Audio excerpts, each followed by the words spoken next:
धर्मराज युधिष्ठिर कहने लगे कि हे भगवान, मैंने कार्तिक कृष्ण एकादशी अर्थात रमा एकादशी का सविस्तर वर्णन सुना। अब आप कृपा करके मुझे कार्तिक माह के शुक्ल पक्ष की एकादशी के विषय में बताएं। इस एकादशी का क्या नाम है तथा इसके व्रत का क्या विधान है, इसकी विधि क्या है, इसका व्रत करने से किस फल की प्राप्ति होती है, कृपया यह सब विधानपूर्वक कहिए। भगवान श्री कृष्ण बोले, कार्तिक माह के शुक्ल पक्ष में तुलसी का विवाह के दिन आने वाली इस एकादशी को विष्णु प्रबोधनी एकादशी, देव उठनी एकादशी, कार्तिक शुक्ल एकादशी, देवोत्थान, देव प्रबोधनी तथा प्रबोधनी एकादशी भी कहा जाता है। यह बड़े बड़े पापों का नाश करने वाली है। इसका महात्मा मैं तुमसे कहता हूँ, ध्यानपूर्वक सुनो। देवोत्थान एकादशी व्रत कथा। एक राजा के राज्य में सभी लोग एकादशी व्रत रखते थे। प्रजा तथा नौकर चाकर से लेकर पशुओं तक एकादशी के दिन अन्न नहीं दिया जाता था। एक दिन किसी दूसरे राज्य का एक व्यक्ति राजा के पास आकर बोला, महाराज, कृपा करके मुझे नौकरी पर रख लें।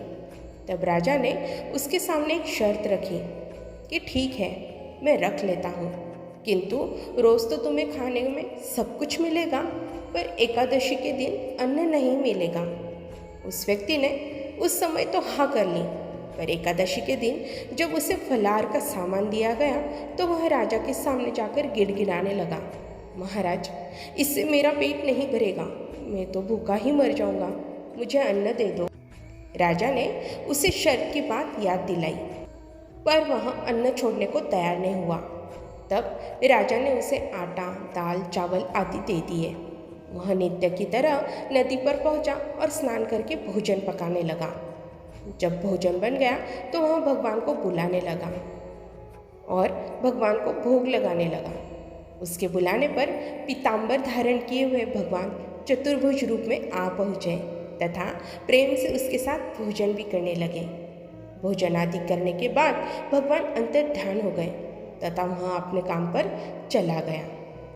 15 दिन बाद अगली एकादशी को वह राजा से फिर से कहने लगा कि महाराज, मुझे दुगना सामान दीजिए, उस दिन तो मैं भूखा ही रह गया। राजा ने इसका कारण पूछा तो उसने बताया कि हमारे साथ भगवान भी खाते हैं, इसीलिए हम दोनों के लिए यह सामान पूरा नहीं होता।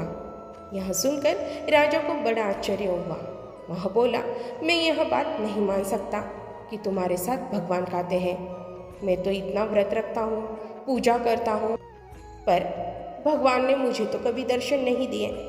राजा की यह बात सुनकर वह बोला, महाराज, यदि आपको विश्वास न हो तो खुद आप मेरे साथ चल कर देख लें। राजा एक पेड़ के पीछे छिपकर बैठ गया। उस व्यक्ति ने भोजन बनाया तथा भगवान को शाम तक पुकारता रहा, परंतु भगवान नहीं आए। अंत में उसने कहा, हे भगवान, यदि आप नहीं आए ना तो मैं नदी में कूदकर अपना प्राण त्याग दूंगा।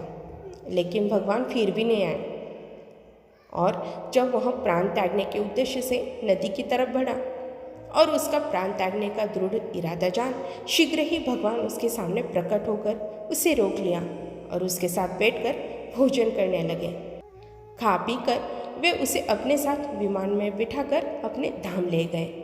यह देख राजा ने सोचा कि व्रत उपवास से तब तक कोई फायदा नहीं होता जब तक मन शुद्ध न हो। इससे राजा को ज्ञान मिला। वह भी मन से व्रत उपवास करने लगा और अंत में स्वर्ग को प्राप्त हुआ। जय हरि विष्णु।